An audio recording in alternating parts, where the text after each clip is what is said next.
My name is Sambit Bhattacharyya. I am a professor of economics and also head of department of economics.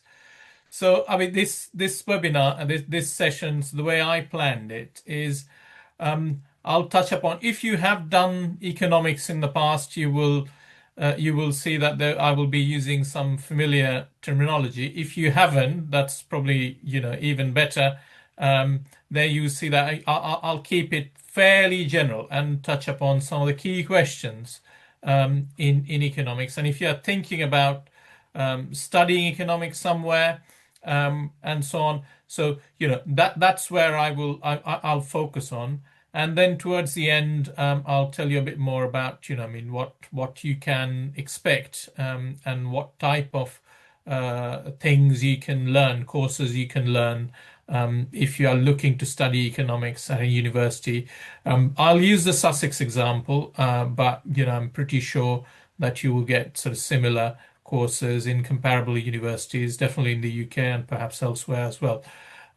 So without further ado, so the question of today's webinar masterclass is about economics, and we'll be focusing on some of the fundamental questions, and I will test these questions and are they still relevant in the context of what's happening around us in the contemporary world. And the word uncertain is used quite frequently to describe the world around us. So that would be kind of, you would see a recurrent theme in what we would be doing. So that's the plan. I'll start with sort of describing very quickly what is economics and how it started. Then I will describe what I would call the economic system. Others, I mean, I would be describing sort of much more modern economic systems. Others might describe it as a capitalist system, and so on, and sort of introduce some key concepts such as scale economies. What is money? That's a question that everybody asks, and we economists should know the answer. And so I'll tell you, what exactly money is and what it is for. And then I'll talk a little bit about governance as well, because these systems, they need to be governed, and what are the roles of institutions in governing both within the country and also internationally across countries. Then I'll be a bit more futuristic and share my views, share my thoughts on how a future world economy would look like as we are undergoing rapid changes, both technological, political, and lots of other things. And what can we expect in the future? So that would be the fifth bullet point on the agenda. And then finally, what would a future economist would do, as a profession? So I'll share my thoughts on that. And then finally, I'll tell you a little bit about what you can expect if you're thinking about studying economics, both at the undergraduate as well as postgraduate level. And I plan to wrap up all of that into, let's say, roughly 45 to 50 minutes, so that there's some time left for interaction. The last 10, 15 minutes, so that we can have a Q&A, and I'll be very happy. Both Ben and I would be very happy to answer your questions. Okay. So let's start with the first one. What is economics? Now, if you think of civilization as a whole, right? So, the difference between humans and the animal kingdom is that typically the animal kingdom, all of us need resources in order to survive, right? So those resources come from the natural world. Now, animal kingdom, some of them are smart enough, their intellect supporting. They are able to store up some of the resources that they need. Others not. They tend to live nearby. So if you are a crocodile, you live near water, and that's where sort of your food system is based, right? Whereas with humans, we use lots of resources, lots of different types of resources. We're able to source them from very many different locations, and we're also able to we are also able to store them for future use, right? So, early economists, so economics came from philosophy, obviously, and some would say Adam Smith was the pioneer of modern economics. If you are of Indian ethnic origin, then you might disagree, and you might say, okay, there's someone called Kautilya who used to live a couple of thousand years ago, and they wrote a book called Arthashastra, which is kind of another version. But that was slightly different from what we will be talking about now in terms of the economic system. So let's stick with Adam Smith for now. And it was sort of fairly descriptive in a sense. Adam Smith described that human beings, they have wants and desire. In order to satisfy wants and desire, they need resources, and resources are finite and they are scarce. So economics is a science of allocating scarce and finite resources efficiently, reducing waste, while ensuring that it is fairly distributed across society, so that not not all the resources is concentrated to fewer individuals. And that also makes sense from an evolutionary Darwinian scientific perspective as well, because we can't survive just by ourselves. We survive as a species. So as much as individuals are important, the entire society is also important because we survive in a community. So fairness and distributive justice is important. Now, that's kind of more coming from the interaction between what I would call supply, in other words, scarce resources, you're transforming them into gadgets and widgets, and then want and desire, which is the demand. So you are consuming them. Okay.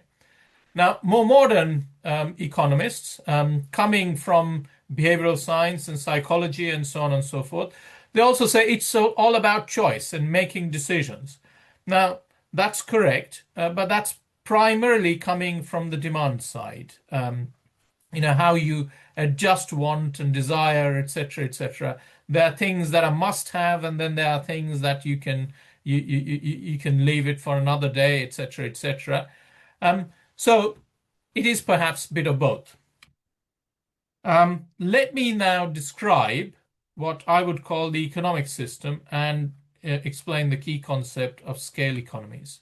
And I would obviously derive from a book that I wrote in 2021, and that's the title of the book. And so there I describe sort of the economic system as I was describing earlier. So you are producing gadgets and widgets, and in order to do that, you are using raw materials and resources. And in modern systems, the idea is mass production and mass consumption, right? That's how modern economic systems work.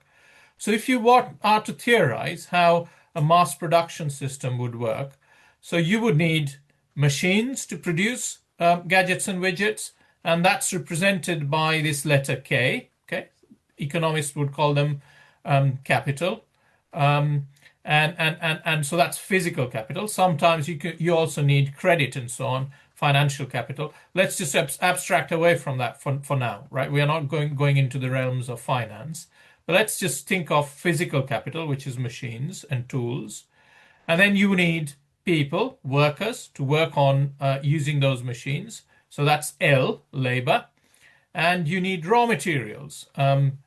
It could be land, it could be something else, etc. So raw materials is represented there as R, right? And A, let's say, is the technology, the know-how that you are using to transforming your raw material using labor input and capital input, in other words, human input as well as input from machines, to transform resources into gadgets and widgets. So your gadgets and widgets is Y, right? So if you are doing this very well, then your A, technology, is producing more than what you are inputting. So that's called increasing returns to scale. If it is equal to 1, then it's more or less at par. We call that constant returns to scale. If it is less than 1, then you are wasting more resources while producing things. So that's inefficient. We call that diminishing returns to scale, decreasing returns to scale. Okay. So the idea is, again, to produce gadgets and widgets, which is then consumed to derive satisfaction. Mass consumption is obviously the thing. So scale is extremely important. Now, another thing is you could be a producer producing in your home something, in a cottage. We call that cottage industry. Or you could be a big producer producing things in a big factory, right? So that could be sort of a mass producer.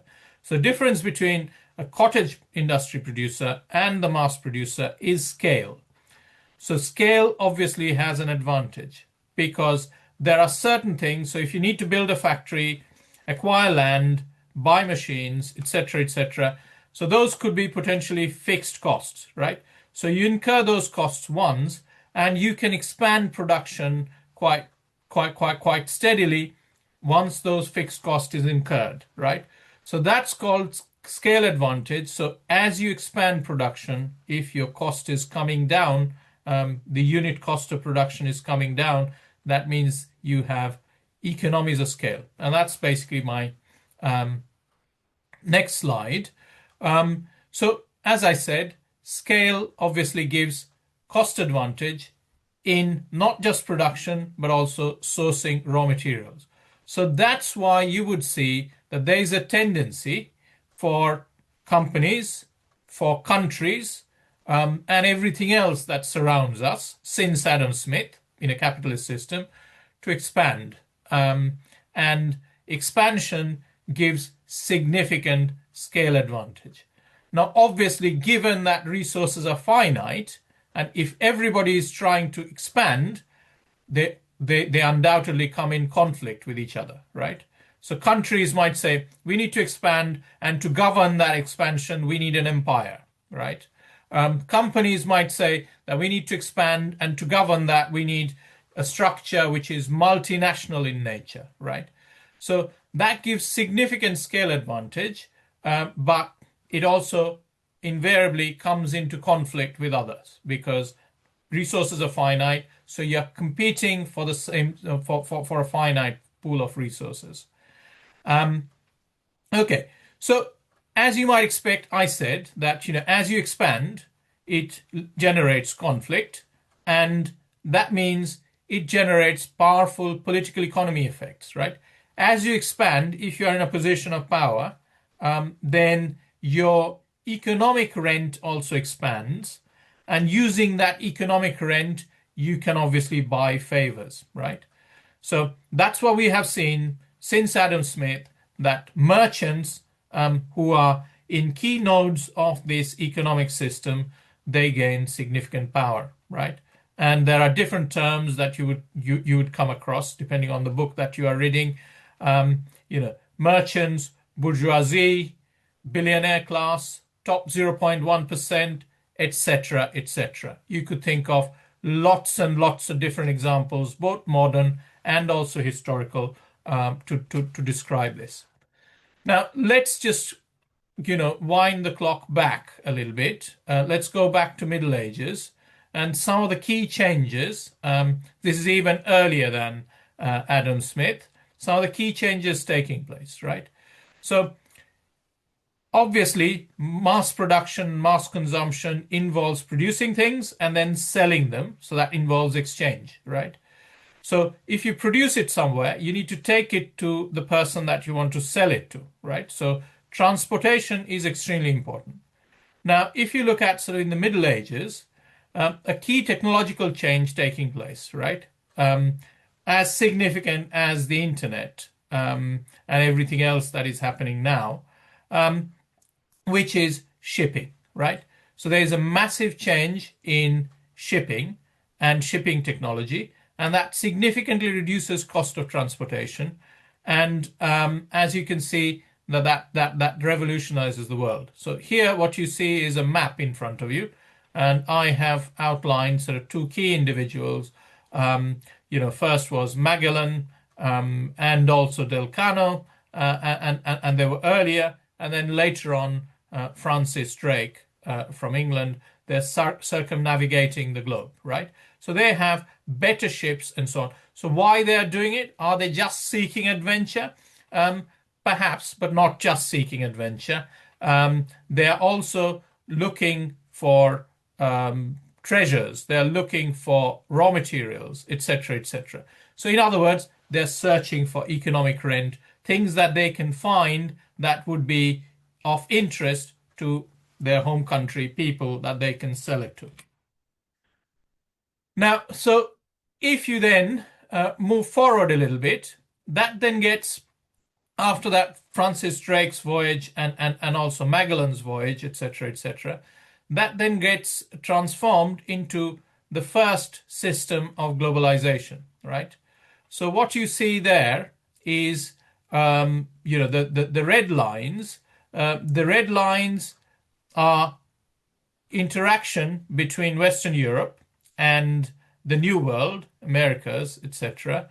And ships are transferring commodities. So if you look at the Caribbeans, there are commodities such as raw materials such as sugarcane is being produced, and then this brought back into England and Western Europe, France primarily, and that sugarcane is being transformed into sugar and also is used to produce alcohol, rum, etc.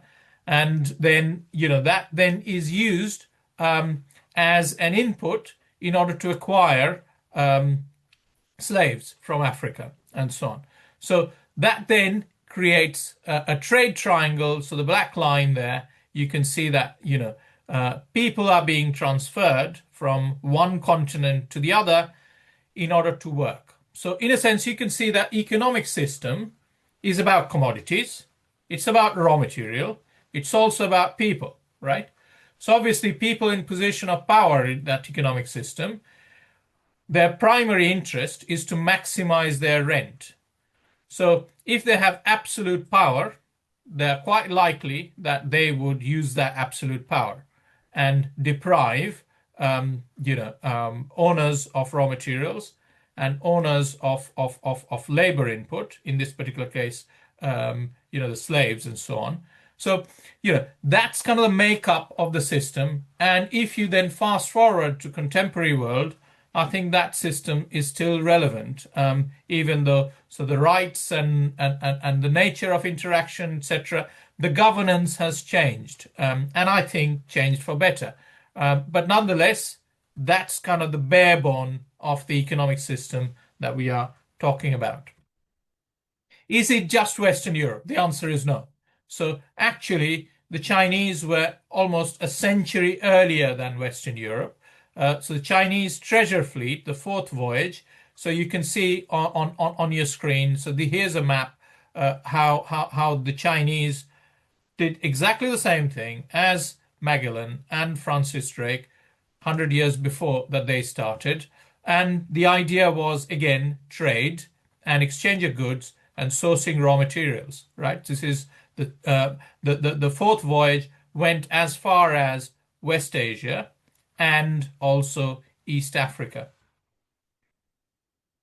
Okay, now let's take a step back. I told you so far that economics is about transforming raw materials into gadgets and widgets, right? So that's production. And then people consume that out of their desire and to satisfy their desire and wants. So that's consumption, demand, production, supply, and consumption is demand, right? Now, how do these two things meet? There's a problem, right? So you might have seen in your history books that earlier people used to exchange things with barter. In other words, I produce, say, milk, and you produce bread, and we meet, and assuming that I need bread and you need milk, we exchange it. But that's extremely problematic because we don't know exactly so the same time when I would need milk and you would need bread. Yeah. So this exchange becomes problematic. So that's why we need a medium of exchange. Hence comes money. And I will also fast forward it and talk about the dollar a little bit to give you a taster. Now, So key functions of money. So money is the medium of exchange, which is universally accepted. Now that has a major benefit because it reduces transaction cost. So in other words, you can't guarantee that your supply meets demand every time, right? At an individual level. But if you have a medium of exchange, you could then, as a supplier, let's say of milk, you could sell milk to somebody who is demanding milk at that point in time, and get money in return, right? You're not asking for whatever they produce. You're just getting, a piece of metal in return.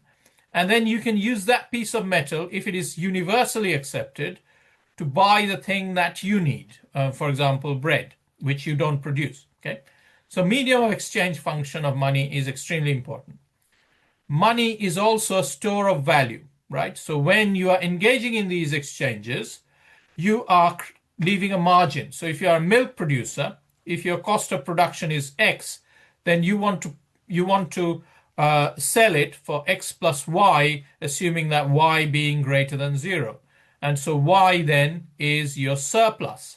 And you want to save that surplus for the rainy day. So how do you save that surplus?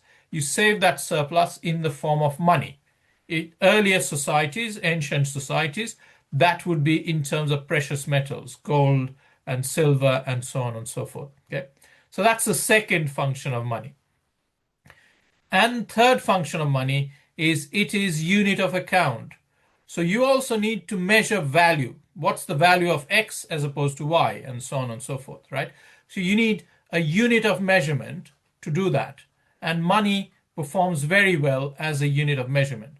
So over time, right, even going back further back in time, beyond Adam Smith and so on and so forth, there was always money. So, monarchs and sovereigns, they would issue their own coins, etc., within their jurisdiction, where that coin would be used as medium of exchange. So that would act as money, right?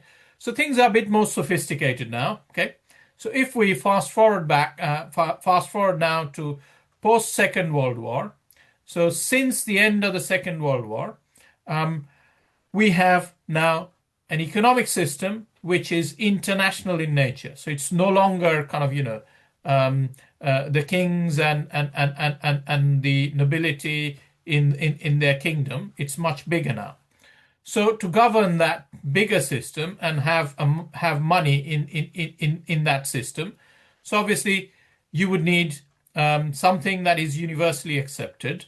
So dollar played that role, and the system that governs that is called the Bretton Woods system. I wouldn't talk much about the Bretton Woods here, but if you choose economics, you will hear about that in your classroom. Now, this undoubtedly has offered stability and prosperity. And this entire system, I won't tell you why, but perhaps you can ask me questions during Q&A, and I'd be happy to answer. This was underpinned by trade and commerce. So all of these is underpinned by exchange. So if there is no exchange, you don't need money, right? That's kind of the simple logic of that. So it was underpinned by trade, not just trade inside the country, but international trade as well. And what are they trading? They're trading in key commodities. If you go back kind of, the trade triangle that I was describing in terms of, sugarcane from the Caribbean to Western Europe, and then that's transformed into rum, and then, rum and guns are being used to capture people in Africa and send them to the New World, etc., etc. Now, that's also driven by commodity. After Second World War, there are key commodities that is absolutely essential for the functioning of modern economy. For example, oil and energy and so on. So they basically underpinned the monetary system under dollar. Now, how are things now and how they are changing in this particular domain? They're changing quite rapidly. Okay, so we no longer have paper money, we no longer have checks, and increasingly bank transfers, etc., are likely to disappear as well. There are major changes taking place in the technological sphere with regards to money, right? So there's digital transformation of money and payment systems and finance, okay? There are different models. I mentioned them on my slide. I wouldn't expand too much on them. But then if you have specific questions, please feel free to ask and I will expand. And so there's active competition between different types of digital money, and they are much more decentralized, okay? The governance structure of these things is still not clear yet, and central banks and governments are working on what should be the appropriate governance structure given the new technology, etc. But what's for sure is things are going to be different, and that's going to affect. Remember the three things that I mentioned that money does? It's a medium of exchange, it's store of value, and its unit of account, right? All these three things are going to change. And possibly, the role of banks are also going to change, because some of these digital exchanges can be done one-to-one. So if you think of a traditional bank, if you're a depositor, you put your money into a deposit account, bank then mobilizes all those deposits and then lends it out to businesses and firms as credit and charges an interest. And then that interest then pays you back, part of that interest pays you back as interest income on your deposit account. So that's the traditional banking model. And that is dependent on, in statistics, what we call law of large numbers. I don't know who is borrowing my deposit from my bank account, right? And the person who is taking our credit, they don't know who they're borrowing the money from, right? However, new systems can actually connect individuals, depositors, and borrowers one-on-one. And that can have significant implications for what economists would call intermediation role of financial institutions and banks. Okay, let's now talk about governance. So again, very quick recap. I talked about production, okay? I talked about demand, consumption, right? So supply, production, demand, consumption. And I also talked about money, which helps with these transactions between suppliers and individuals who are demanding things. Now, in order to have this system working well, we also need rules, right? We need to govern these systems. We need some rules, because as I was saying earlier, that these systems are expansionary in nature, and inherently they give rise to conflict and disputes, etc. So you need rules to govern that, otherwise it could be very chaotic. And so that's why economists call that role of institutions. Institutions govern these interactions. You could think of this as a game. For example, a game of football where there are two teams, one is the supply team and the other one is the demand team, and they're playing with each other and having interactions, etc. But the nature of the interaction is governed by the rule book, which is then implemented by the referee and the lines people, right? So you need to have governance structure and rules in order to govern economic interaction and the economic system. And that's kind of the traditional definition of institutions. And they are dependent on three things that I would emphasize. They're humanly devised, right? These rules are created by people.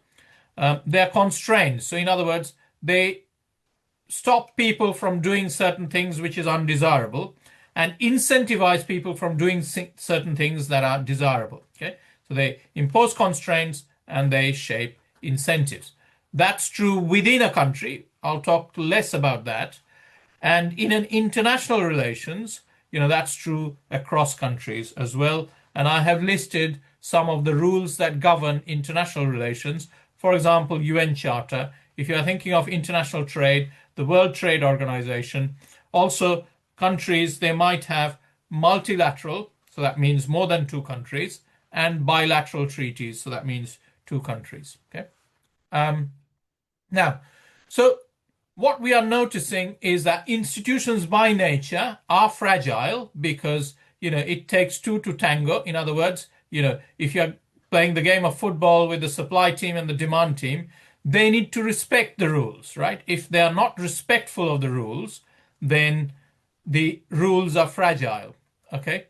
And in international relations, that holds true. So there are powerful states, such as great powers. You could think of them as the UN Security Council permanent members. And then, the others, the less so powerful states. So it takes powerful states, especially, honoring the rules. If they don't, then the rules become fragile. Now, in the current climate, they're looking extremely fragile.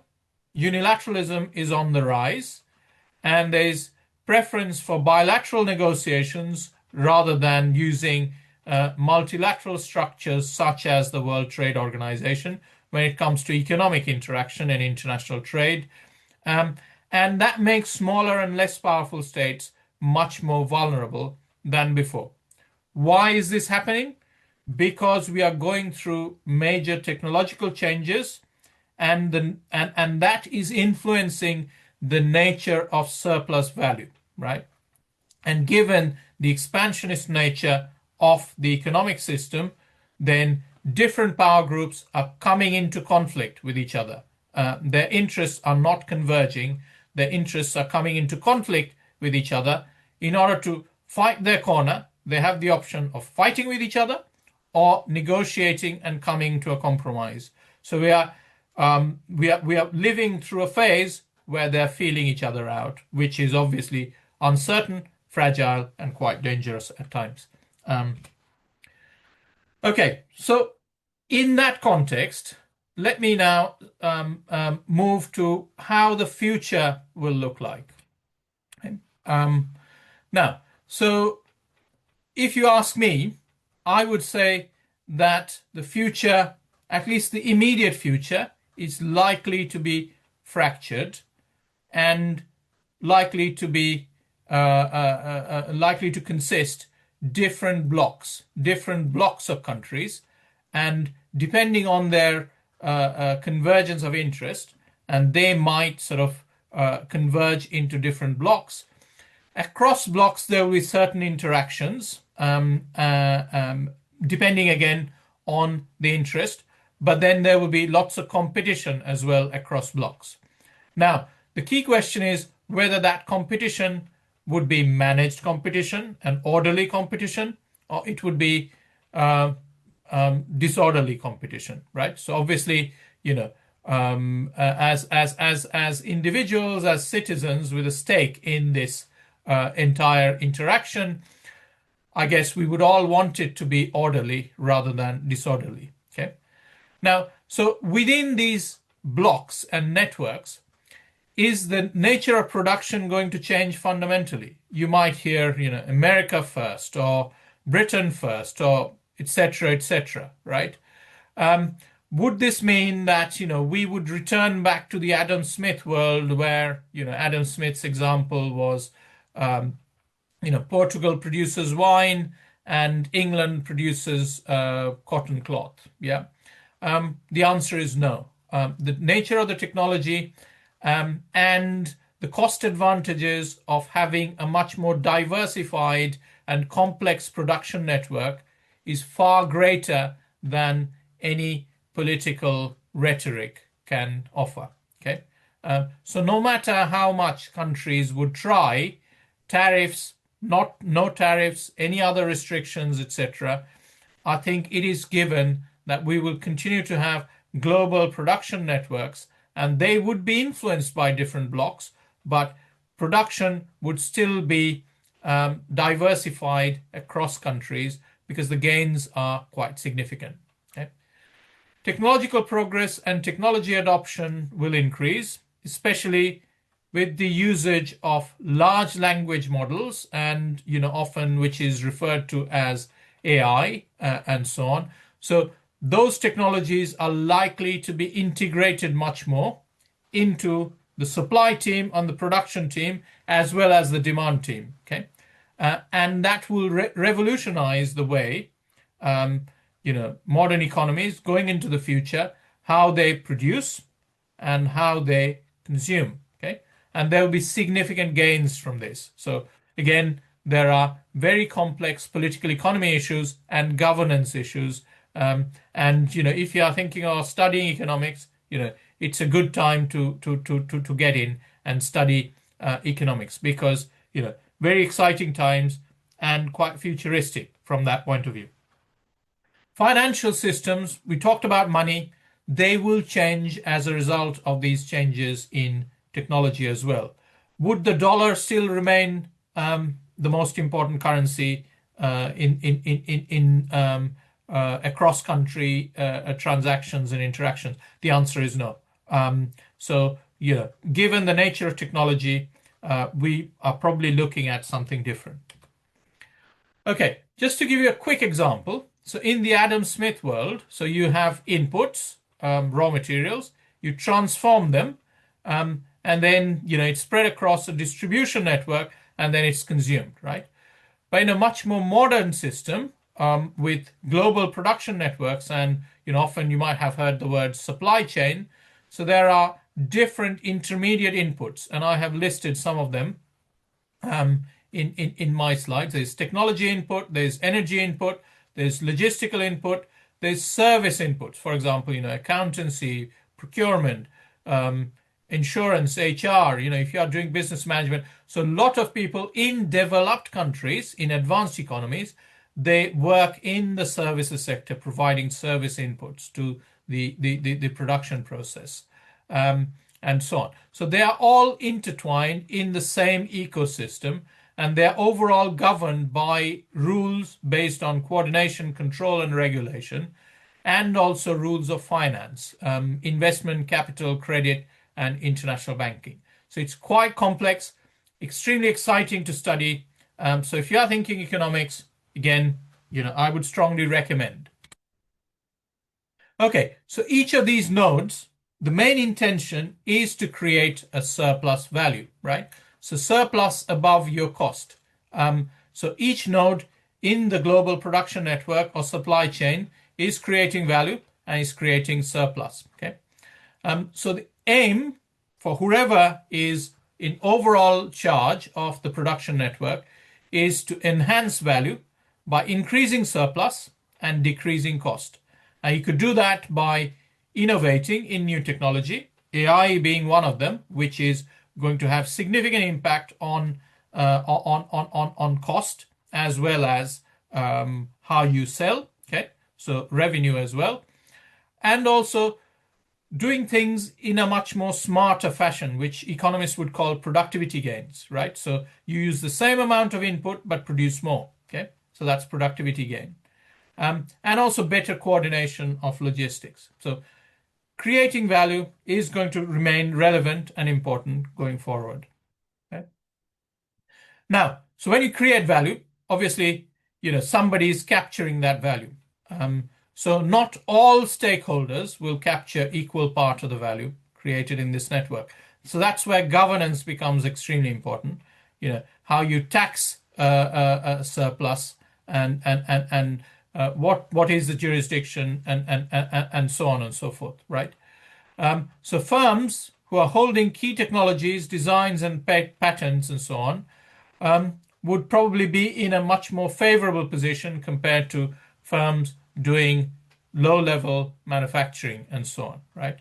So countries that generate innovation, in other words, human capital and know-how, they would have an advantage over countries that are only focusing on extraction of raw materials or low-level manufacturing. Okay.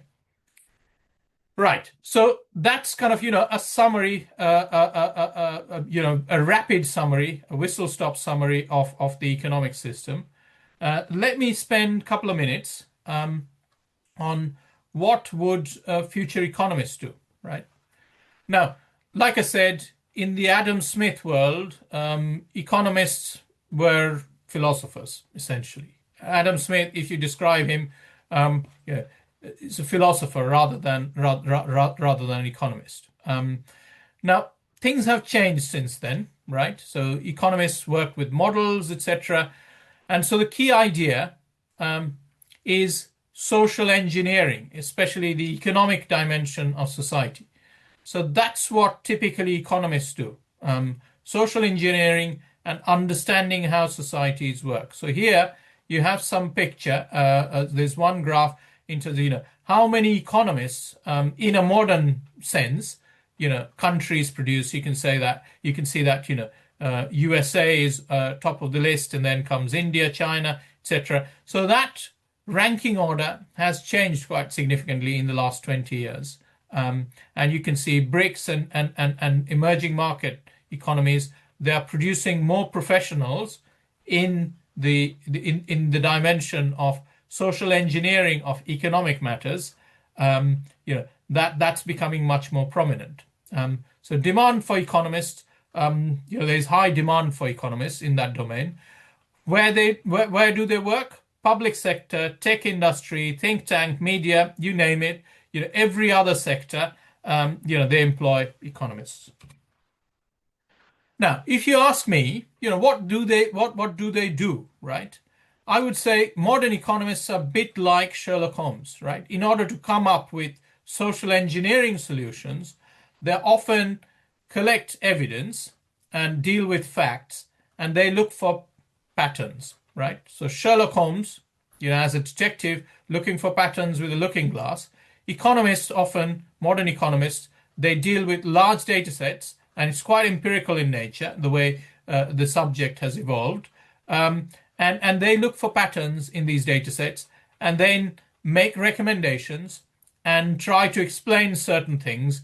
So if Y happened, what would be the implication of Y on X or Z, and so on and so forth. Okay? So the discipline over time has become more programming and quant intensive, and also high value. Okay. Now, the final part, and then I stop, and we'll be ready to take your questions and hand over to Ben. So if you are thinking of studying economics, what would that be like? So I'll share with you the Sussex example. And I think, like I was saying earlier, that any other sort of comparable university, you would see that, that it would be similar. So Sussex, within the business school, it has economics department. And within that economics department, there's, you can see, how many people are involved. There are students and there are teachers, etc. And there are both undergraduate, so that's kind of introductory programs, and then postgraduate, which is master's program. If you already have a degree in economics or something else, and you would want to study economics at an advanced level, so that would be relevant for you. So there are roughly about 70 to 100 master students in the economics department. And then if you want to study it at a very advanced level, either to join a university and teach for a university, or international civil service, or a multilateral development bank such as the World Bank and the IMF and so on and so forth, then you might need a PhD. And often civil service in the UK, if you're working for the Department of Treasury and so on, at some point you might consider doing a PhD. So that's also an option. And you would typically find that in that type of program being offered by universities. Okay, so undergraduate programs, you would find there are straight economics programs, in different universities. In Sussex, we have both BA and BSc economics. BA is slightly less quantitative, and BSc is slightly more quantitative.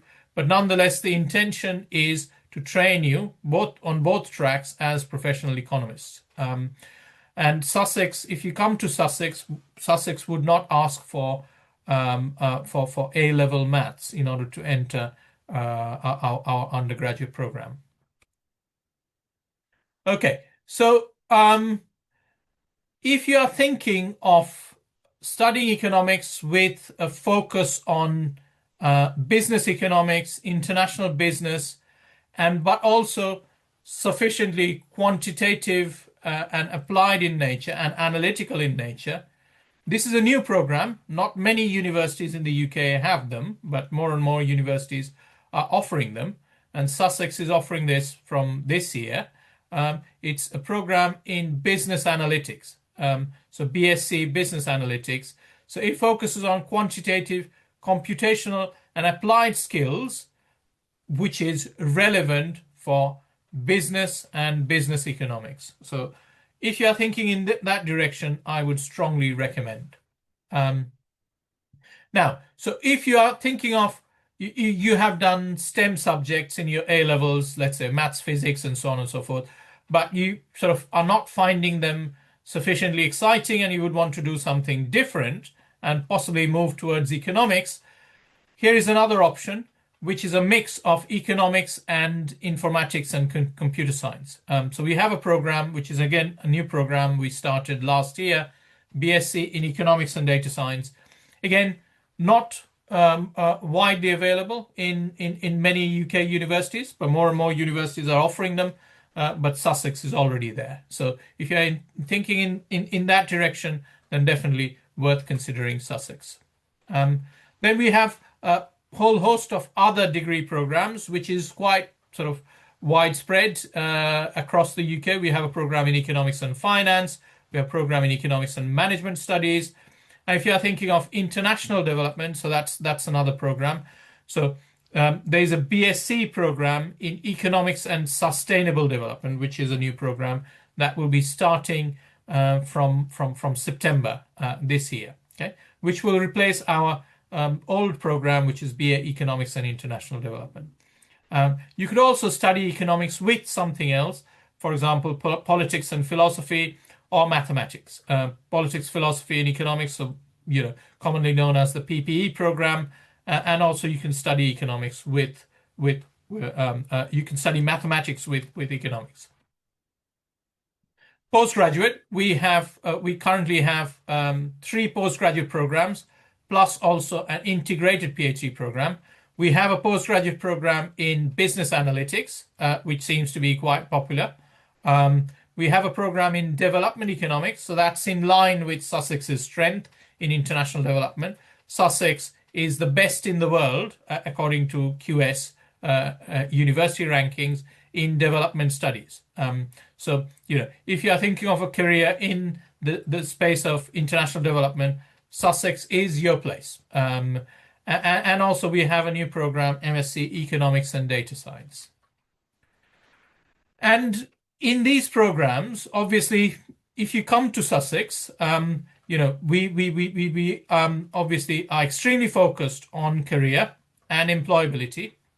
So as part of our program, especially the business analytics program, MSc Business Analytics program, and the BSc Business Analytics program, we collaborate with industry. In this particular case, we collaborate with Data Cove, which is a tech firm in the tech cluster of Brighton and Hove. I think that's my last thing. And thank you for listening. And Ben, over to you. Thank you, Sambit. That was really interesting. Thank you very much. Okay, has anyone got any questions? Please feel free to type them in, so you can use the chat or the Q&A. I'll keep an eye on both of those. I've put a few links in as well, so do have a look at those links to our business school web pages. Okay, let's have a look here. So Ishraith has got, it's more of a comment. So thank you, Ishraith. You graduated in law recently and you're looking for postgraduate degrees, mostly in business analytics. Perfect. Well, do have a look on those links, and we've got all of the information on our business school courses there. Esther's got a question. So Esther says, hi there. Esther runs Sussex Rethinking Economic Society and was wondering how we could work together to bring these conversations about future economic challenges, economic history, and how the economy is changing to students as the world becomes more uncertain, so they are better prepared for careers as economists. Sorry. That's an excellent question, Esther. I think, I mean, in my role as head of department, we obviously do that in classrooms. But that said, Esther, I think there's enormous possibility for the economics department and the society, and including yours, societies. I would say there's the economic society and the business society and so on, for us to collaborate and organize events, etc., and to have these conversations and so on. So I would be very much looking forward to hearing more from you. Thank you. An anonymous attendees asked, why didn't you mention climate change during the presentation? That's a very good question. So I guess given the time constraint, I did not want to throw too many things in there, and that's a very relevant question in terms of climate change. Just going back to some of the earlier points that I made. If you think of um, the supply side and the demand side of the economy and the interaction between them. And I mentioned so the key concept of efficiency and not wasting resources, right? So, there are two ways of thinking about this. So, in the animal kingdom, for example, right? So, animals, they live nearby to things that they need, right? So, their demand is largely dependent on need. And more often than not, they do not waste too much resources, right? And that's a key to their survival in an evolutionary sense. Whereas as humans, we have moved quite further away from that, right? Because we managed to exploit resources using technology, using know-how in a far more effective and efficient way. So obviously, we can then acquire resources much, much more than say, anybody else. So then that brings the question: are we wasting resources? The answer is absolutely yes. So traditional economic theory says the way to manage wastage of resources is price, right? So if something you waste too much, then it becomes relatively scarce, and then obviously that gets reflected in the price. Price will go up, and then you will automatically start using that less. Now, in the context of climate change, there are problems with that sort of approach in managing climate, right? So, climate change threatens not just availability of one particular resources, but survival of the whole species, right? Now, that in itself is an entirely sort of new question with different ramifications and so on and so forth. We deal with that if you are thinking of studying economics, we deal with that in modules such as environmental economics and climate change economics specifically. How to do that best using economic models. There are also kind of, if you are studying joint degree programs, I mentioned the BSc Economics and Sustainable Development, which is joint with geography and International Development Department, Global Studies, School of Global Studies in Sussex. So there you will also learn about alternative viewpoints. For example, climate justice, which is somewhat contrary to the traditional economic theory that I presented to you. So the nice thing about Sussex is that you get exposure to lots of different points of view. I'm probably not answering your question head on, but as you might expect, this requires a deeper and longer conversation. So I'm focusing more on the merit and importance of your question, which I think is extremely important, rather than sort of giving you a short answer. Thank you. Thank you, Sambit. Lydia has commented that Lydia's about to start the BSc Economics in September and found it immensely enjoyable and informative. Thank you, Lydia. Thank you. Any more questions for Sambit? I have put my email address for any general questions, so please do contact me if you've got any questions for me around applying or funding courses at Sussex. Um, uh, Sharia has got a question. So the question is, as AI increasingly assists with economic forecasting and data analysis, do you believe the economist's role is shifting more towards strategic interpretation and judgment? Um, Sharia, that's a very good question again. I think that's how it looks like at the moment. But again, that said, it is very difficult to predict how it will evolve. So, AI is definitely getting better and much more efficient in doing some of the routine tasks, which, for an economist to complete would have taken, a week or 2 weeks, and AI can do them in seconds. But that said, in terms of generating ideas, new interpretation, etc., etc. So I think that's where future economists could contribute more.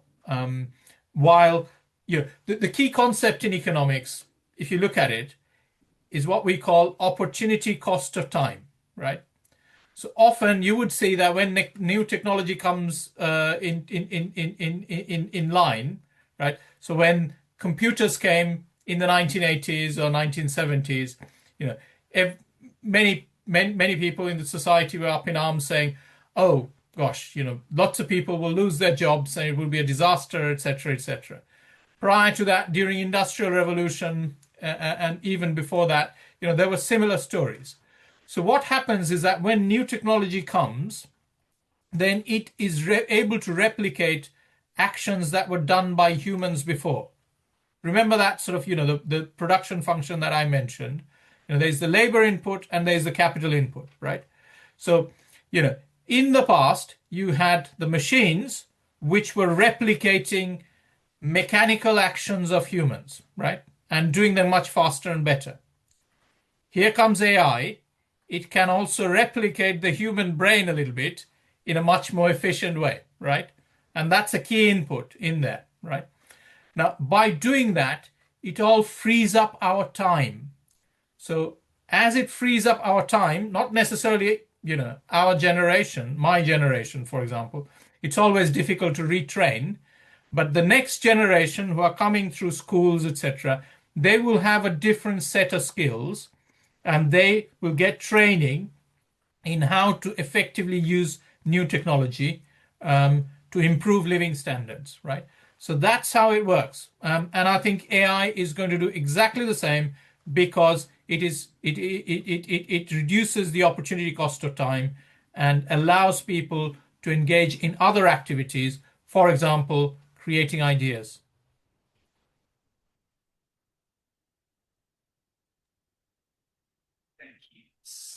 We have a question in the Q&A. So, regarding the power of models of human potential, if competition is at the root of most economics models, does that not breed the denial of collaboration, which evolutionary biologists are increasingly recognizing as fundamental to our survival? I would say kind of it's a bit of both, right? So if you're thinking of this from an evolutionary sense, we obviously need to compete for the finite resources that we have, right? But also we need to cooperate. And that's somehow different from kind of, the existence of human beings in relation to other species and the overall biome, for example, right? So that's where the fundamental difference comes when it comes to the climate change debate. In a sense, we are realizing that we also not just need ourselves, but we need to cooperate with the entire, so we need biodiversity, for example, right? So, from an evolutionary strategy perspective, it is both competition as well as cooperation. The key thing that economists should be focusing on as social scientists is getting the balance right, right? So if you have a society which is entirely focused on cooperation, then that disincentivizes lots of different things and demotivates people, right? Which is then not good for human progress, right?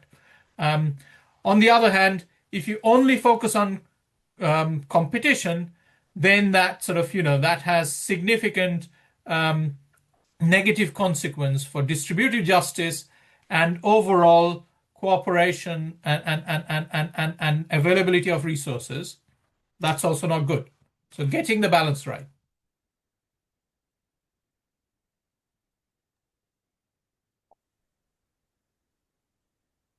Okay, any last questions? We have reached the hour mark. I don't know if you can hang on if there's any last questions, Sambit, or we doesn't look like there are. Esther says thank you for exploring these topics together. Thank you, Esther.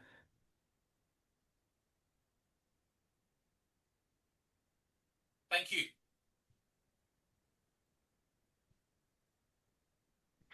Okay, I think maybe that's the end of it. Normally a question pops up when I say that, but Sambit, do you have anything that you'd like to add before we close this session? No, I just wanted to sort of, thank everyone for attending. And, if you are thinking of studying economics, I would strongly recommend. I mean, I have switched from, studying science in my A levels to economics and never looked back and thoroughly enjoyed. So I have kind of, almost, 30 plus years of staying in the subject, experience of, and so certainly enjoyed. So I would strongly recommend, either picking up economics or staying with economics. And, if you are thinking of coming to Sussex, that's even better. So looking forward to seeing you in September. Thank you, Sambit. I think that's a good place to end. So thank you so much for your presentation today. Thank you for answering the questions. And thanks everyone for joining us and for asking those insightful questions as well. So I think we'll say goodbye there and have a great weekend, everyone. Take Bye. care. Bye.